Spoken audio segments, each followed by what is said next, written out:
Chris, Mr. Yeah. Chris, Yeah. do you want me to recap for Richard, or we should proceed? A Yeah. quick one. Let's proceed. Okay. So I'll do a quick recap, and then because we won't waste much time. So, Rich, we are talking about personal and Okay. professional Unit 6, Learning Okay. Outcome 3, Personal and Professional Development in the Health and Social Care. And in this unit, we expect you that you understand how reflective practice supports personal and professional development. Okay? Okay. Right. Thank you. Now, we spoke about reflective practice, and we said that its definition is the ability for one to reflect on his actions or his experiences that they've gathered, and that will help them in their continuous learning process. Okay. A practical example that was given from athletes, and athletes would always have to think about their previous race or previous marathon that they went through, and they have to weigh what they did wrong and what they did right. Okay. That would inform them in their development, that would inform them in their shortfalls and enhance on it. And then I went further and said that a practical example in care is shadowing. Okay. Okay. In shadowing, what do? We work alongside with the experienced carer or support worker, and then you learn from them in terms of their practical experiences, their practical know-how. You jot out notes, Okay. and then you conceptualize the actual things that you have learned from the person, and you write notes, and those are your learning experiences. Okay, those becomes your learning experience, and you reflect on it. So the practical example is shadowing. So you have first-hand information about how things are done practically, and then you also have things are done theoretically, and then you combine all those things, and those becomes your learning continual development. Right. Okay. Okay. And we didn't mention also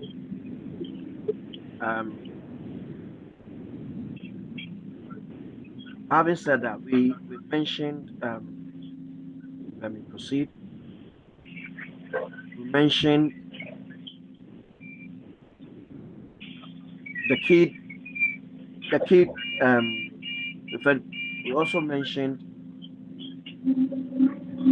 an example is the athletes which I mentioned what went wrong, and then we proceeded to define reflective practice as the ability of one actions to engage in a process of continuous learning. It is closely linked to the concept of learning from experience, in that you think about what you did, what happened, and decide from what you would have done differently the next time. So what the mistakes that you did, what would you have done differently if the same scenario or situation present itself to you? All right. Okay. Yeah. Okay. Over time, there may be other areas adopted the principle of reflective practice, including universities. You can use reflection when studying, for example, of course, in academia, when you're applying for a job as part of the professional qualification, just as a way of thinking about your role. So you think about all those things. You go back to sometimes your lecture notes, you go back to them when you're going for employment and see the key things that you would need to know in your job role, and also in your trainings and your shadowing. Okay, Okay. are you guys there? Yeah, I'm with you, sir.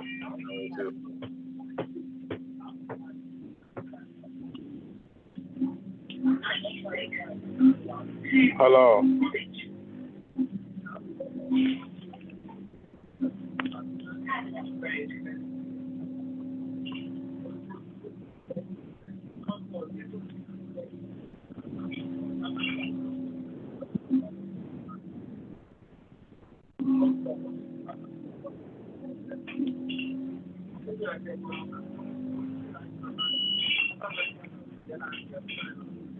Hello.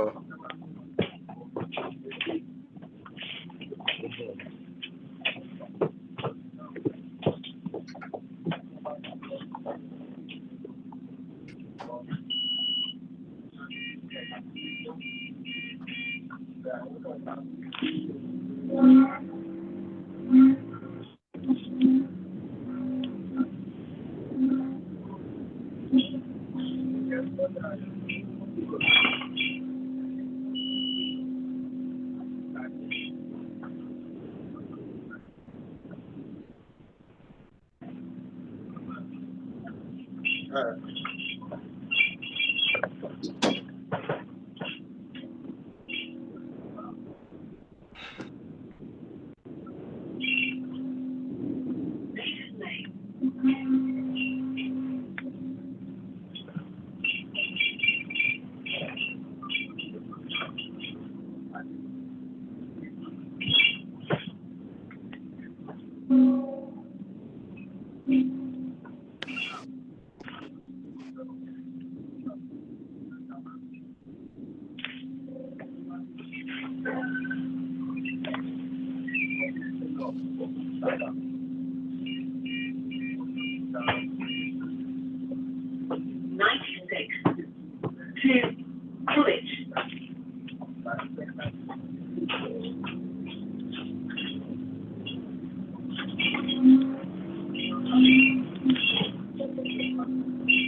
are you there? Hello, I'm here. Okay, I can't hear anybody. Okay, well, I can't hear Mr. Daniel. Yeah. I can't hear him. Maybe it's network or something, I guess. Yeah.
Guys, Hi. I don't know what happened. I guess it's a network. Anyway, don't have us. Yeah. Okay. And then we have the two models of reflective practice that we can, that COP learning cycles and honey and muffled model. These two things, these two models, you have to take notice of that. Okay, we have the COP learning cycles and the honey and muffled model learning cycles. Well, the COP learning model, it was developed in 1984 by Derek Hobb. The model promoted COP experimental learning theory and a COP learning style inventory. There are four distinct learning styles that are based on four-stage learning cycles. As per Newman and al., 2017, page 20, and that is Harvard's style of referencing. The COP model works on four stages cycles, such as a concrete experience. We mentioned about it, reflective observation. We've spoken about that. The abstract conceptualization and the active experimentation. And there's four kind of definition of this learning style, such as divergent, assimilation,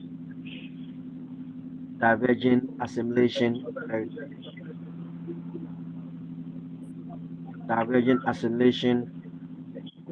converging, and accommodating. Okay. Okay. Where the concrete experience is the learner encounters a concrete experience. One of it is shadowing. Okay. Practical. Okay. Then reflective observation of the new experience. Having gathered those experiences, and you have to reflect, the learner reflects on the new experience in the light of the existing knowledge. So you have imparted a knowledge onto you. So, but you are reflecting on the knowledge gotten to relative to the new ones you've got. You might have little knowledge or no knowledge at all, or you may have a knowledge on a different field. However, the new experience that you have gathered, you are going to reflect on it, Yeah. Okay. Of particular importance are any inconsistency between experience and understanding. So you may have experience that you have gathered that you may lack an in-depth understanding, and therefore, in reflection, you are able to solve the inconsistencies and go back to your trainer and even ask questions as well. Then you can look into the abstract conceptualization. Reflecting gives rise to a new idea, a modification of an existing abstract concept. The person has learned from the experience. So you may have new knowledge and new ideas based on the experiences that you have gathered, based on the interaction that has gone on, based on what you have been informed by your trainer. Okay, so you get a new idea. And then lastly, the active experimentation. The newly created or modified concept gives rise to the experimentation. The learner applies these ideas to the world around them to see what happens. Okay, so you put those things into practice, put it into practice. That's the meaning of that, right? Okay. So this is where I got to with Mr. Chris. Mr. Chris, are you there? Yeah. Thank you. So this is where Thank I you got very to. much. No worries. Yeah. So thanks for your patience, Mr. Chris. So we spoke about the four stages in the effective learning.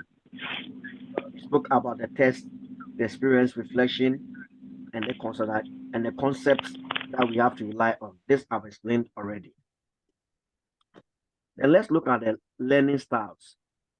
There are various factors that influence a person's preferred style. For example, social environment, educational experiences, or the basic cognitive structure of the individual. Whatever experience influences the choice of style, the learning style preferences itself is actually the product of two pairs of variables or two separate choices that we may make, with the curve presented as lines of axis, each one with conflicting modes at the other hand. A typical presentation of curves to continuous is that each word axis is called the processing continuum, how we approach a task, and the north-south axis is called the perception continuum, our emotional response, how we think or feel about it. Okay, so those are the key things that we need to take control of. Okay, now Cope believe that we cannot perform both variables on a single axis at the same time. Age, think, feel, all those emotions. Our learning style. So we have active experiment and reflective observation, where the active experiment is doing, doing, it is active. And then reflecting is watching. One is shadowing. So in shadowing, we have two forms of it. We have the doing part and one you watch, don't you? You watch your trainer or your senior carer doing it, and then you also put into practice. You are being tested what you have learned. Okay. The other style is that our learning style is a product of these two choices decisions. It is often easier to see the construction of Cobb's learning style in terms of the 2x2 matrix. So in the concrete experience feeling, accommodating and diverging should be able to accommodate what we've been taught for, and we should be able to diverge. In other words, to be able to transfer the skills that we have learned or the knowledge that we have into a practical know-how.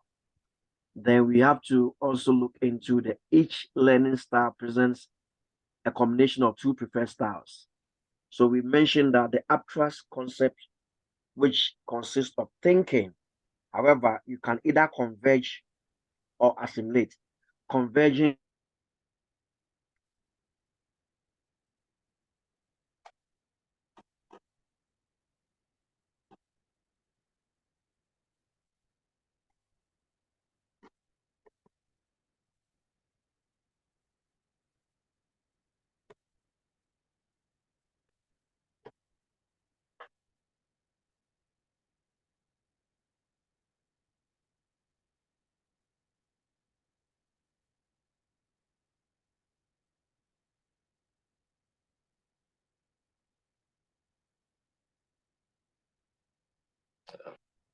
Hello.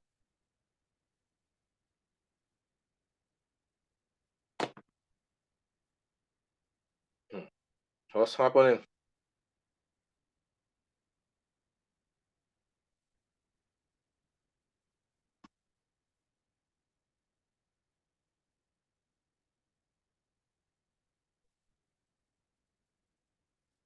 Hello. Yeah, we went off. Internet went. I think you come back. Mr. Okay. Chris, can you hear me? Yeah, I can hear you. The internet went. I don't know what is happening. So Okay. then the learning style descriptions. Knowing a person and on your own learning style enables learning to be oriented according to the preferred method. That said, everyone responds to and needs the stimulus of all types of learning styles to one extent or another. It is a matter of using emphasis that fits best with the given situation and a person learning style preferences. Okay? Yeah. All right.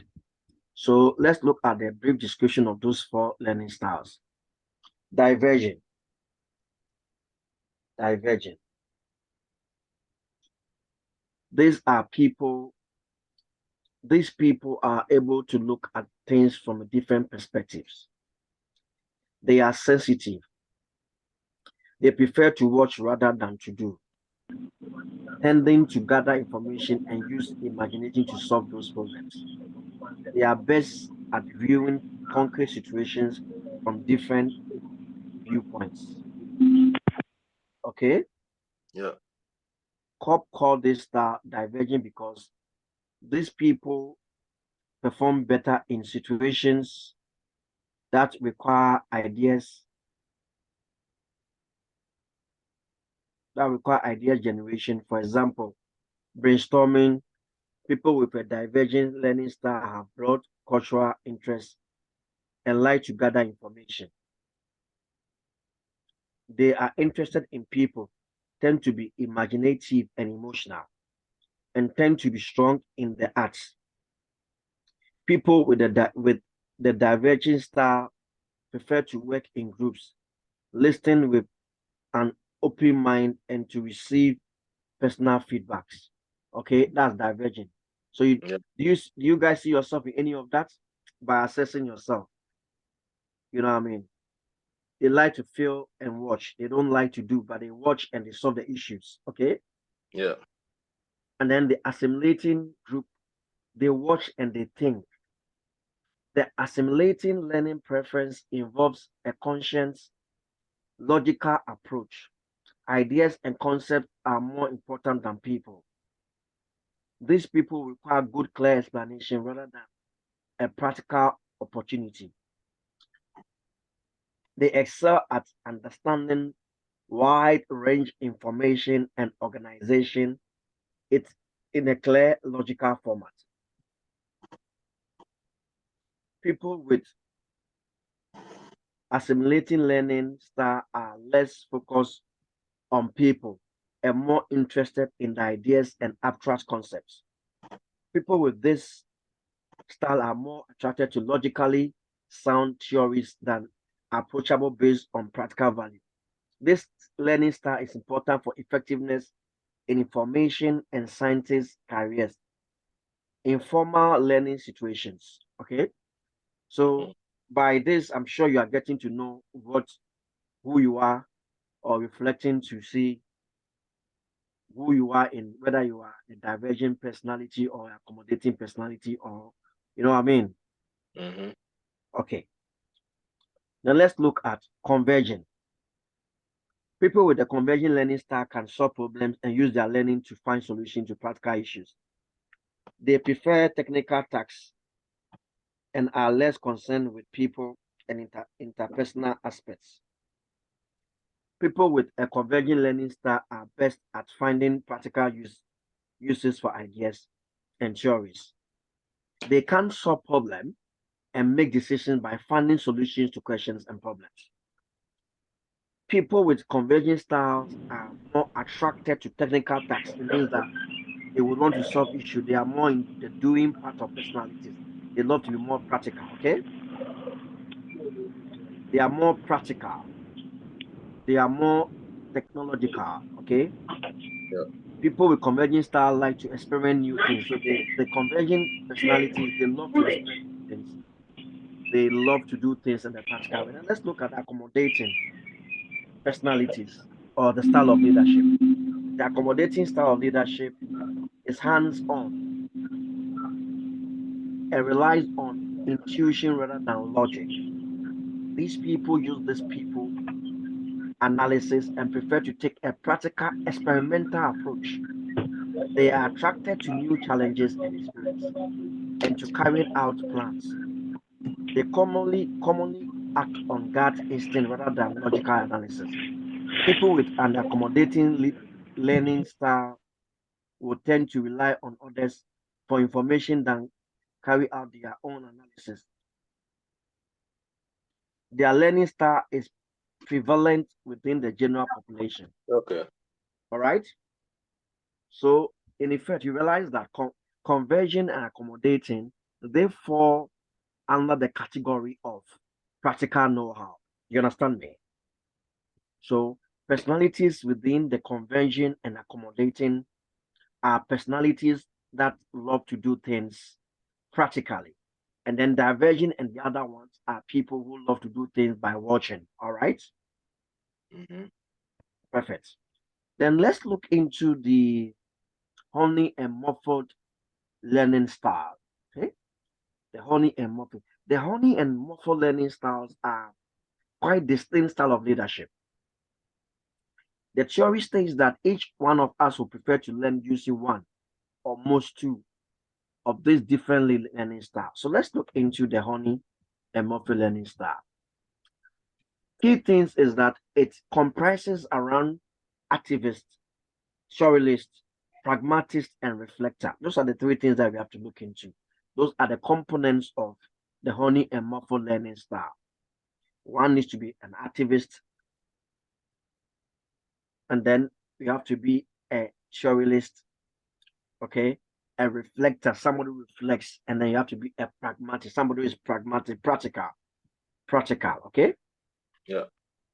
Now, the honey and muffled learning style are plotted around two axes. So let's move on. The learning style suggests that most people prefer to use just one or two of these distinct styles.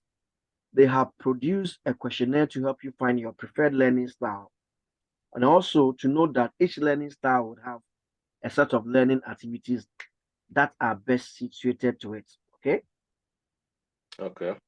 let's look at the activist. Are you an activist? Let's see. Okay,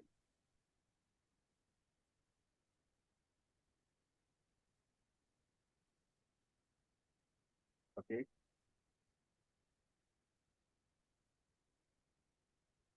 So let's see one.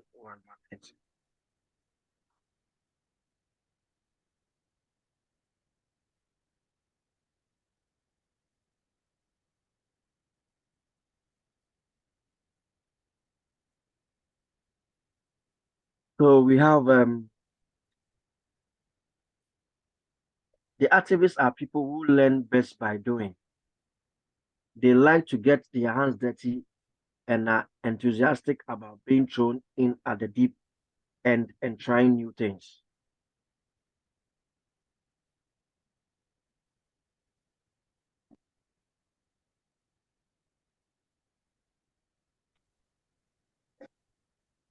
Let me check something.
Okay, so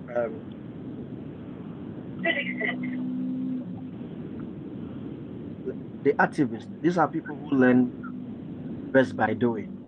They like to get their hands dirty and are enthusiastic about being thrown in at deep end and trying new things. They love to tackle problems using brainstorming sessions with others to figure out things out.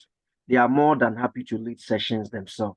When their enthusiasm for an experience begins to wane, they immediately start to look for next value. So these are people who are always involving, so to speak. They're quite involving. They love to partake in activities. So they are activists. Normally campaigners, they are activists. People who want to play campaigns, leadership roles, and leading the forefront. Okay, Yeah. right?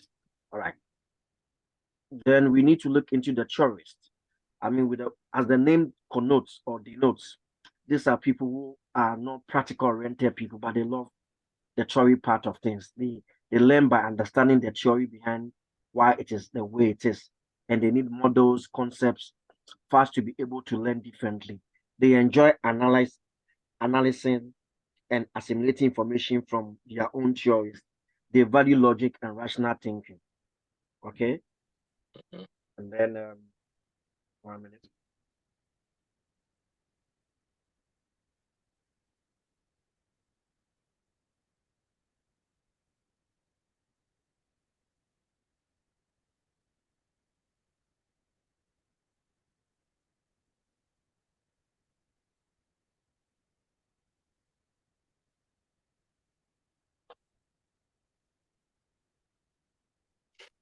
And then we have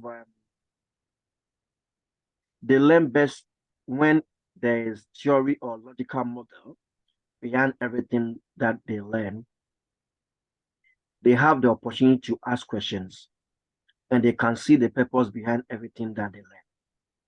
Theories learn least when conclusions are ambiguous, of course, when feelings and emotions are involved, when asked to jump in at the deep end without understanding underlying theory. So, of course, because they are theories, they need to really get understanding from onset. They need to know what they're doing because they are not practical people. If you leave them along the line, they won't understand.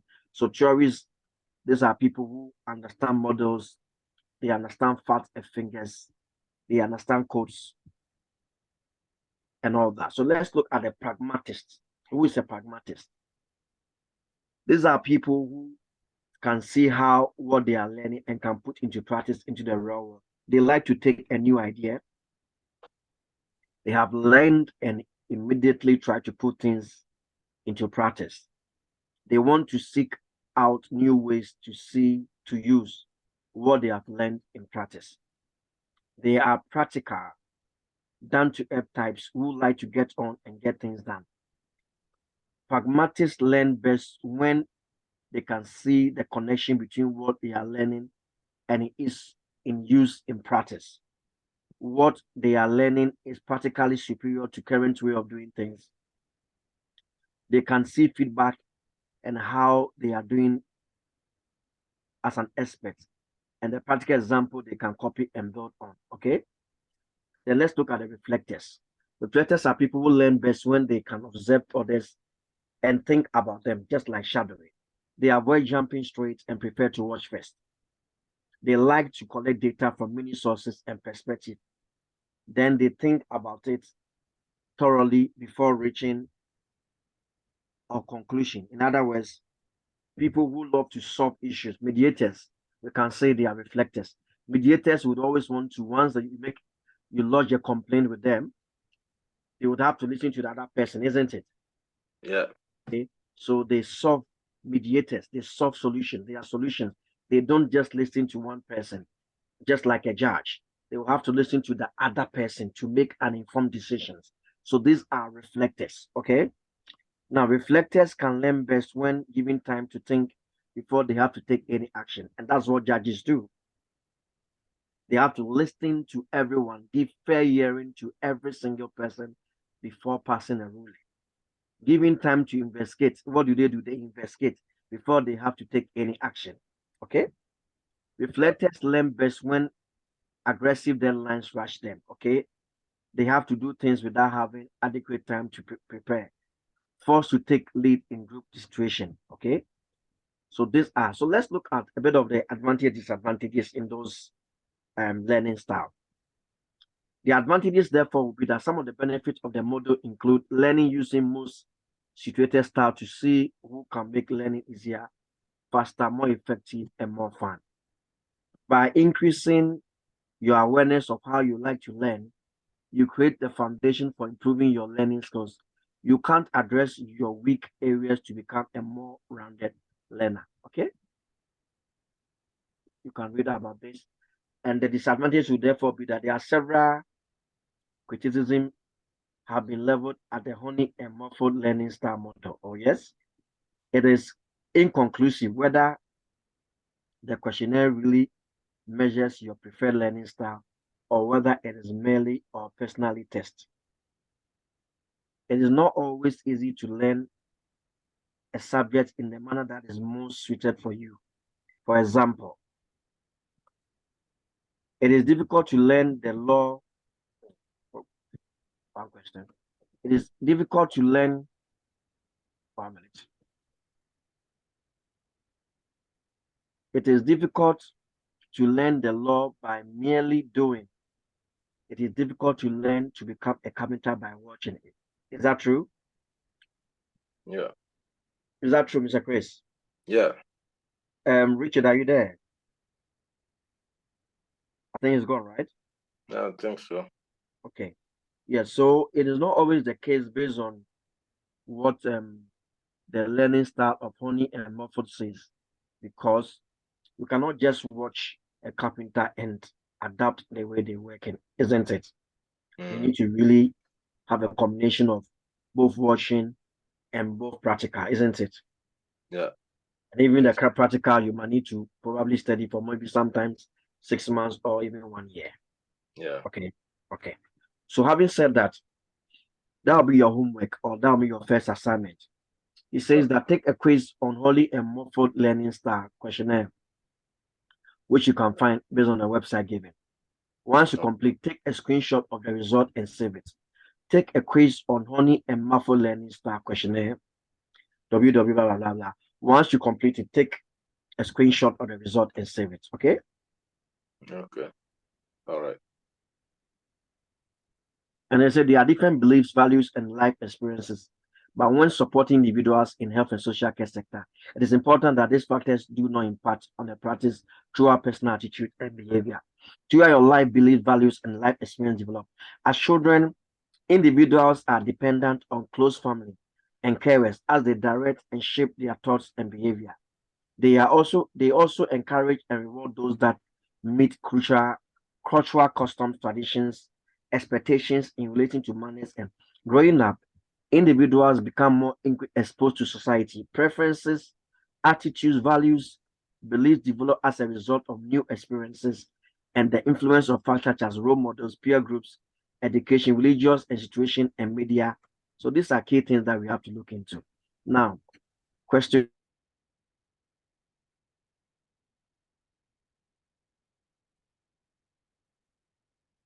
Hello.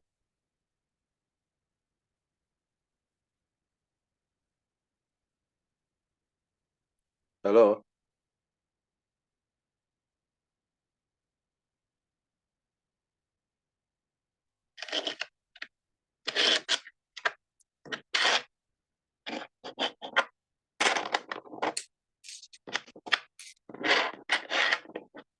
Hello.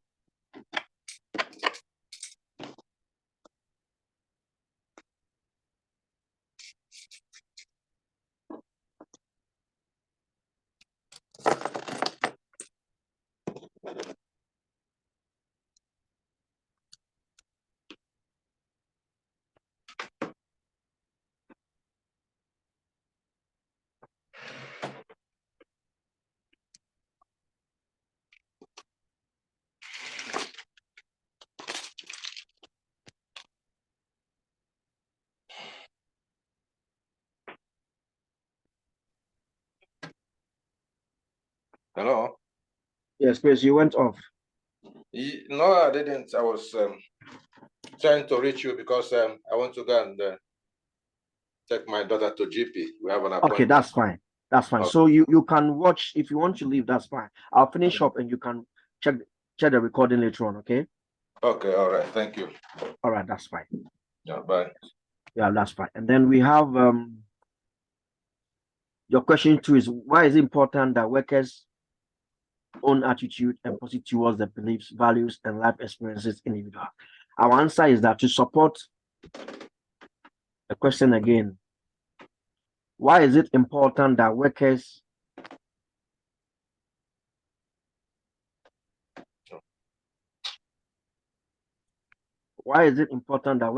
own attitude and behavior is positive towards the beliefs, values, and life experiences of the individuals? Answer: to support positive interaction, good quality service delivery, and to encourage individuals to communicate and interact. Okay.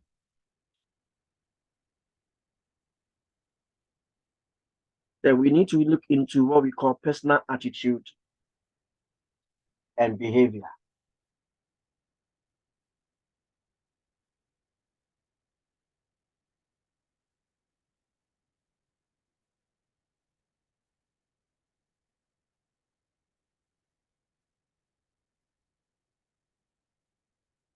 Now, working with and getting to know a diverse range of individuals, such as those accessing services, their friends and family, colleagues, and other professionals, enables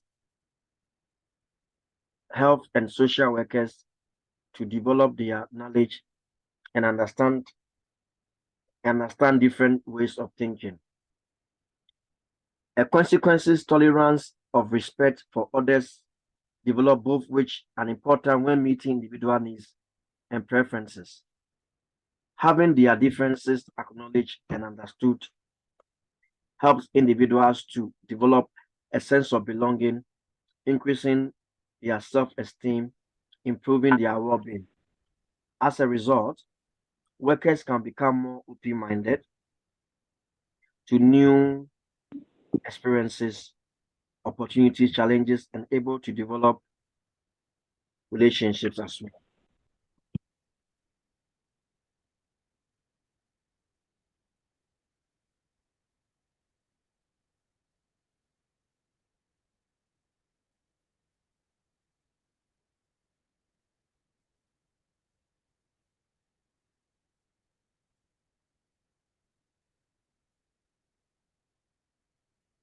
Then we can look into the question 3.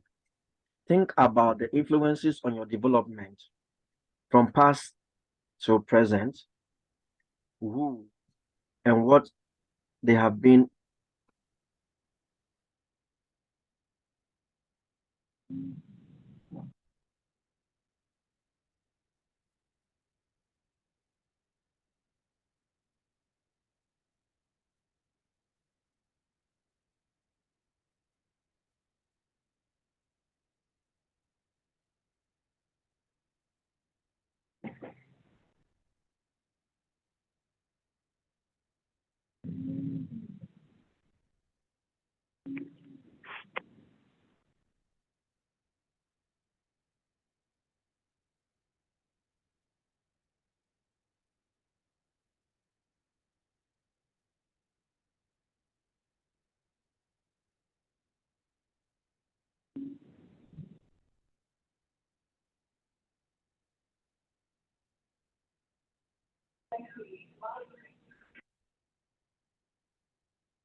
Please hold.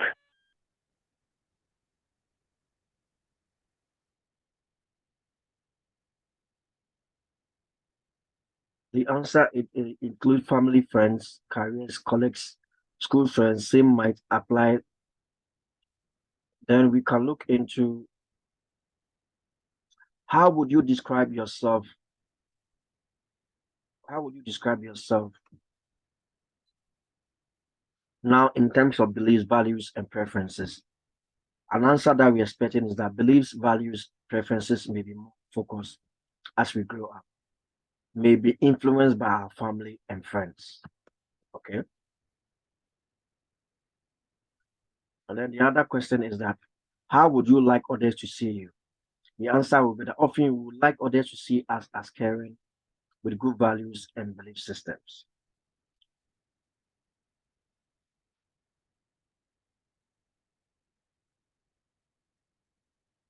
Question: yes. What cultural customs, traditions, and expectations have been handed on to you by your family? Which of them have you abandoned or rejected? Think about why this was. Answer: this can include religious, social, or cultural customs, traditions, and expectations. For example, you might not want to attend religious ceremonies anymore, for example, or you might choose not to eat meat anymore, but your family does. Personal attitude and behavior. While health and social care worker might not agree with attitudes and behaviors of individuals they work with, nor share their preferences, inclusive work practice involves respecting and promoting the right to freedom of thought and religion, the right to freedom to express their beliefs as they wish, the right to freedom of conscience, that is, to personal values and the sense of right and wrong, respecting, promoting, and responding to personal preferences.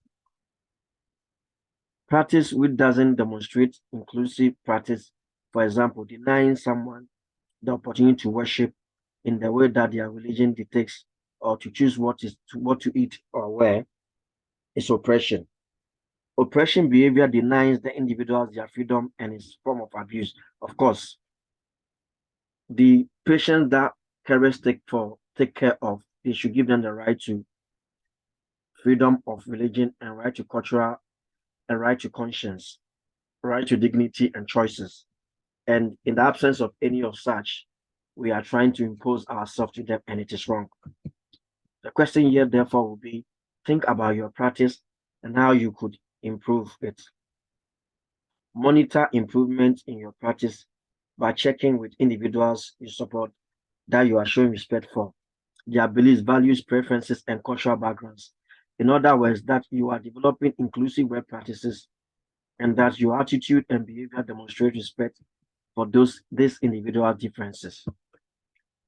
Answer: changes or improvement would include increasing your knowledge about specific aspects of service delivery. This could be diabetes, autism, cultural aspects, individual that could give feedback that you are more understanding or more aware of their individual needs. Personal values and attitudes, beliefs. The experiences, attitudes, beliefs are part of what makes who you are. They may affect how you think, what you do, and how you do it. Your background, upbringing, experiences, and relationships will all have played a part in the way you see things. Sometimes your attitudes and beliefs could lead you to assume things about people that are not right or fair. It is important that you realize this and develop self-awareness so that you can learn to check that does not happen. Okay.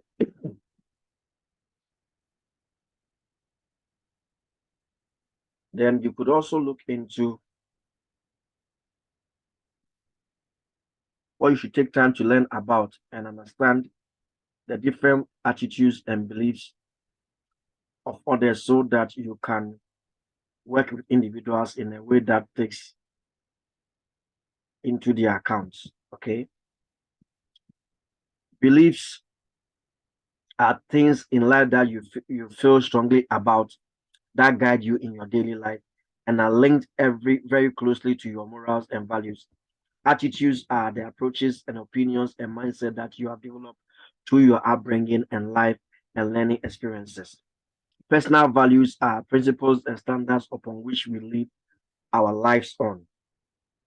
Okay, they are influenced by our our beliefs, our background, our education, and our individual wider social networks. So personal values are the principles which guide our professional practice. Organizational values are the principles which guide the services we provide. And then conflict between personal and professionalism, organization values. When we work in social care, we need to be aware that some of our personal values might be at odds with the values which are required to hold with your work. Okay, these are conflicts between personal and professional. Through education and professional training, we are able to identify those. What is self-reflection? Self-reflection is looking into a mirror and describing what you see. In a way, assessing yourself, your ways of working, how you studied. To simply put them, it means think about something, reflecting. Self-reflection then helps you develop your skills and review your effectiveness rather than just carrying out doing things that you've always done them. It is about questioning in a positive way what you do and why you do them, and then deciding whether it is better or more efficient in a way of doing them in the future. Okay.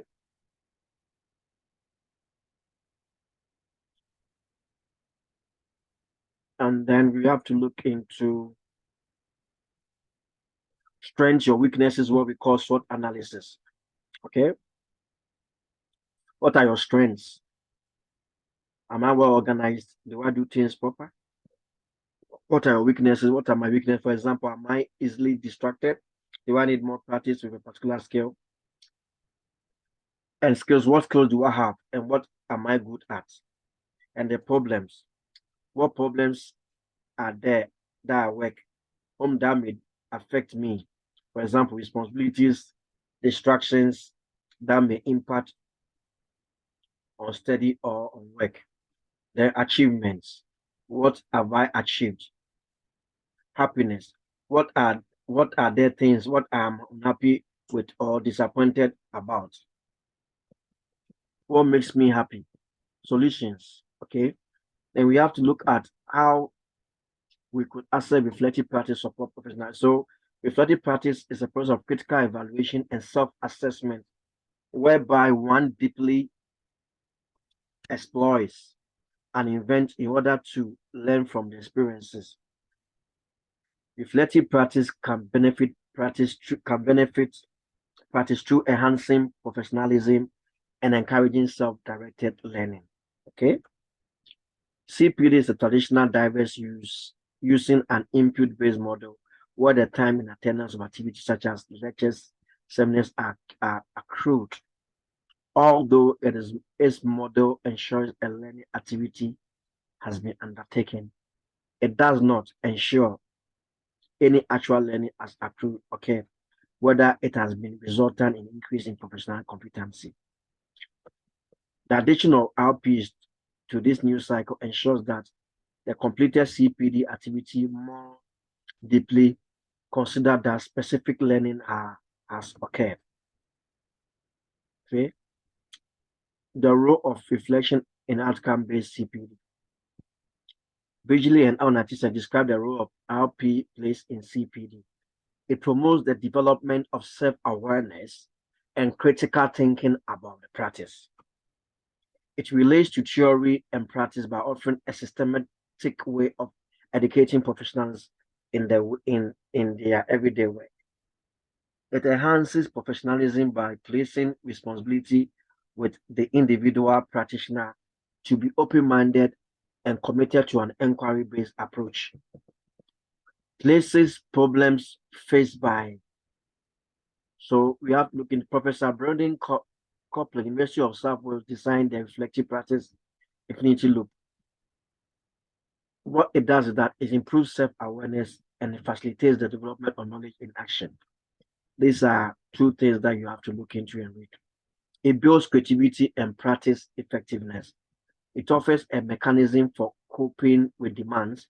And lastly, it facilitates the development of personal characteristics. And below are the references that you can rely on. Okay, right.